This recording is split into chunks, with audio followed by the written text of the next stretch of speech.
What a matchup! And what a team, Mike. Metro PCS and the iPhone SE for $0 on a network that covers 99% of people in the U.S. Oh, impressive. Play with the best. Switch to Metro PCS and get a 32-gig iPhone SE for $0. Metro PCS. Coverage not available in some areas, plus sales tax and $10 activation fee. Claim based on talk and text. Not valid for active numbers currently on a T-Mobile network or active on Metro PCS in the past 90 days. See store for details and terms and conditions. Mainstream Mental Health Radio with Dr. John Huber. What do you think you are, crazy or something? Well, you're not. We're on a mission from God. News, issues revolving around mental health. Dr. John Huber, a mental health professional for over 20 years, the chairman for Mainstream Mental Health, a clinical forensic psychologist, and a psychology professor at Texas State University. Breaking the silence of mental health, one day at a time, discussing the human condition, providing a sounding board for mental health issues, and making mental health mainstream. You got a gift, my friend. Now it's time for Mainstream Mental Health Radio. Let the healing begin. With Dr. John Huber. Listen to Mainstream Mental Health Radio with your host, Dr. John Huber. Check us out on social media, Google+, Mainstream Mental Health, Instagram at Mainstream Mental Health, Twitter at Mainstream MENTL, and search for Mainstream Mental Health on Facebook. Please tune in every week to Mainstream Mental Health Radio with your host, Dr. John Huber.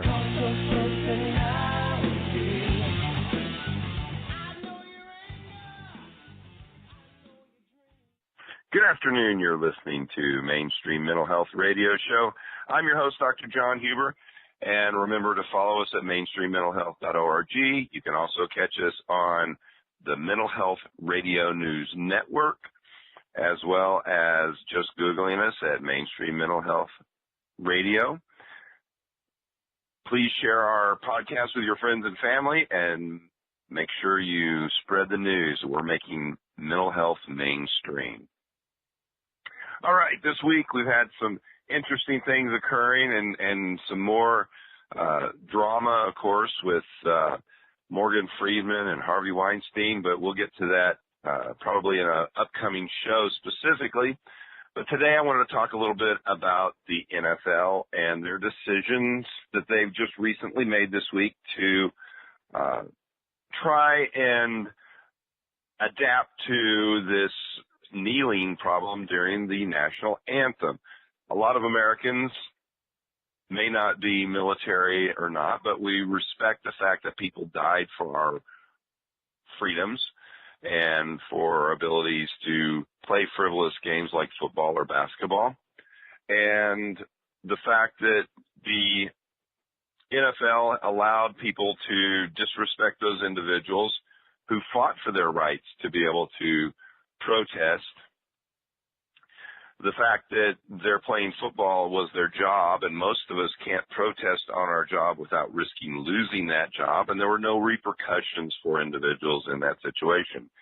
The other problem is that football and sports in general are this respite area so that friends and family and neighbors and people from other states and towns can get together and celebrate athletes doing the best that they can do without bringing in political issues or religious issues or anything else like that. Just be there for the game, for the love of the game and the athleticism and the skill and training necessary. And that has kind of been lost. And the NFL seems to have just sat around and let this happen. Well, this week, the National Football League has declared that the problem is solved. In fact, problem solved by deciding that players can stay in the locker room for the national anthem, but must stand if they're on the field. This formula says, the Weekly Standard's Jonathan V. Last, that doesn't address the root cause, and I believe with that that's the truth, that many of the players feel the need to protest something or solve the real problem. The issue is that the next populist politician who needs a punching bag will still be able to put psychological distance between the league and its audience just by manipulating and using decisions made by the league. And essentially what should have happened is the owner should have stood up and said, look, the NFL is going to become ever more dependent on television revenue. and their ratings were down last year 18%. At the same time, instead of making a gesture by kneeling during the national anthem, we want to try to address the problem by using our business, the sport of football, to help ameliorate it. And instead, we got nothing out of it. It could have been a charitable investment by the NFL, and instead they sat and let our country fall divided amongst it. So I think it's still $1 too late and a day too short, but at least they've done something, and maybe they'll learn their lesson and react appropriately as opposed to just sitting and letting this go on and people, outside forces, try to manipulate and force their hand. That leads me to the next subject that we have, and it's about regret. Why you feel regret and what you can do about it. There's new research that shows that we regret the couldas more than the shouldas. So what are they talking about? Well, if you look back over the course of your life, do you feel you took advantage of every opportunity that came your way? Or are you living your life without the weight of regret? Honestly, no matter how accomplished you may be, it's true that everyone experiences the harsh reality of knowing they failed to take action. This tends to be something that we all, I should have done this, I could have done that. And especially when we're pursuing something that you want for yourself. The question, though, is there any other way, really, than to live our lives that way? These are the inevitable realities of living a complex life, a life full of ups and downs, and perhaps in theory, there may be a small handful of people out there, the super empowered people, living regret-free lives. But for the vast majority of us, regret is a real thing that we have to face. So whether you bemoan doing something you wish you hadn't or miss doing something you wish you had, regret is a universal emotion. The wonder psychologists like myself have taken a keen interest in the topic. And if you think about it, regret is part of that motivator that keeps us from answering or doing the same thing in the future. We don't want to feel that regret again. So a lot of times we learn from that, and it becomes a learning moment. The study itself about regret goes beyond just missed opportunities and regrettable actions. In fact, recently researchers have begun to explore the link between regret and a person's general self-concept. They have started asking such questions as, do you have a clear sense of who you are, and are you living up to the person you want to be? Are you living your life in a way that fulfills your duties and responsibilities to others? And I think if you feel like those are being met, then the regrets aren't an issue for you. But if you feel like you're not living up to your clear sense of who you think you are, if you're not fulfilling your duties or responsibilities, you start reminiscing and dwelling on your regrets. All right. Well, I want to remind you, you're listening to Mainstream Mental Health Radio Show. I'm your host, Dr. John Huber, and we talk a lot about depression on the show. We talk a lot about common mental health ailments, but depression especially. And what we're finding out is that depression actually speeds up the brain aging process, and this can be significant for a lot of reasons. Psychologists at the University of Sussex have found a link between depression and an acceleration of the rate at which the brain ages. Although scientists have previously reported that people with depression or anxiety have an increased risk for dementia later in life, this is the first study that actually provides comprehensive evidence for the effect of depression on the decline of overall cognitive functioning, which is also referred to as cognitive state, in our general population, period. So for the study, which was published on May 24, 2018, in the Journal of Psychological Medicine, researchers conducted a robust, systematic review of 34 longitudinal studies with the focus on the link between depression or anxiety and the decline in cognitive function over time. Evidence from more than 71,000 participants was combined and reviewed, including people who were presented with symptoms of depression as well as those that were diagnosed as clinically depressed. So they didn't just look at people who had the clinical depression. They looked at people who also presented with some of the symptoms, not necessarily all of the symptoms for clinical depression, but some of the symptoms for depression.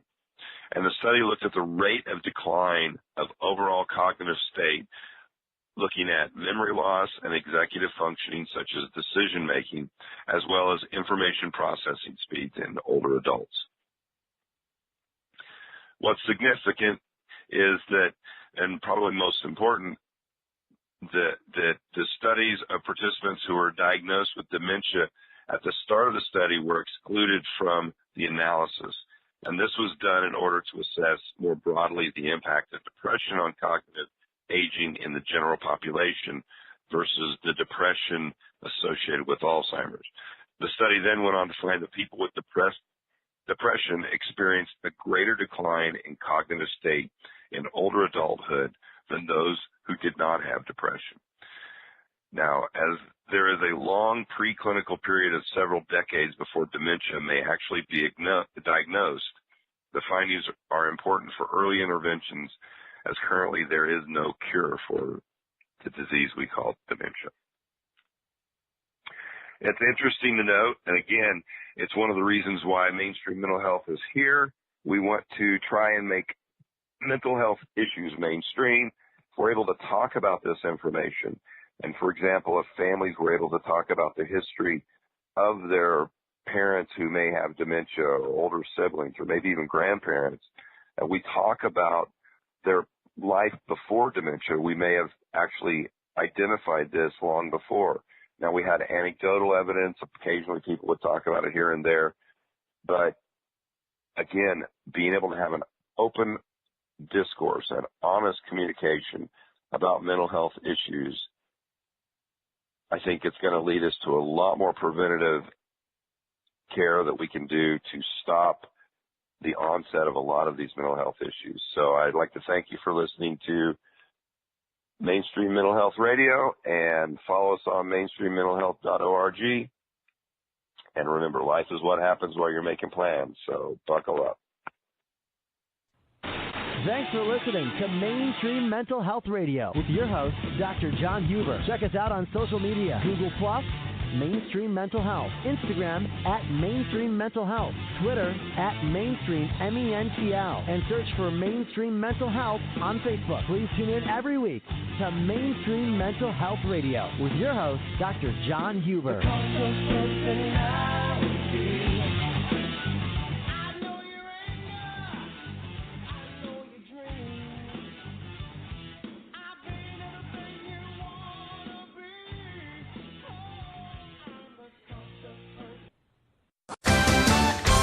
What a matchup! And what a team, Mike. Metro PCS and the iPhone SE for $0 on a network that covers 99% of people in the U.S. Oh, impressive.